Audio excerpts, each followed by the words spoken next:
రాజు వాళ్ళ పాపతో ఆడుకుంటూ ఉంటాడు. ఇంతలో అక్కడ ఉన్న కావ్య మాత్రం ఆలోచిస్తూ ఉంటుంది. అది చూసి అక్కడ ఉన్న రాజు అయితే, ఏంటి కావ్య, దేనికోసం ఎందుకో అంతగా ఆలోచిస్తున్నావు అని చెప్పేసి అయితే అడుగుతూ ఉంటాడు.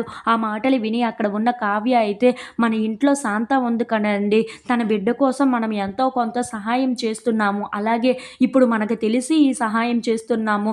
తెలియక ఎంతమంది ఇలా బాధపడుతున్నారో వాళ్ళ బిడ్డలతో.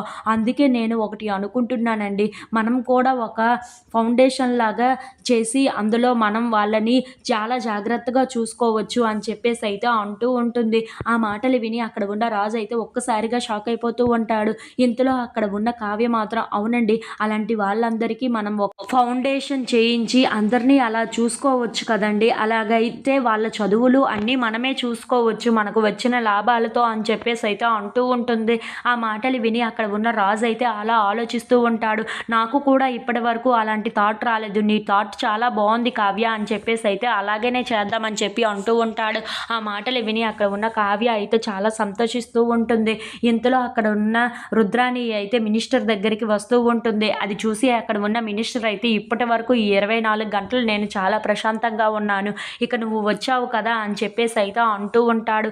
ఆ మాటలు విని అక్కడ ఉన్న రుద్రాణి మాత్రం, ఇప్పుడు నేను మీతో అలా చేయించినట్లుగా ఎవ్వరికీ చెప్పవద్దు అని చెప్పేసి అయితే అంటూ బ్రతిమలాడుతూ ఉంటుంది. ఆ మాటలు విని అక్కడ ఉన్న మినిస్టర్ అయితే, నువ్వు చేసిందే చెత్త పని చేశావు, ఇప్పుడు ఎవరికి చెప్పొద్దు అని ఎలా అనగలుగుతున్నావు అని చెప్పేసి అయితే అంటూ ఉంటాడు.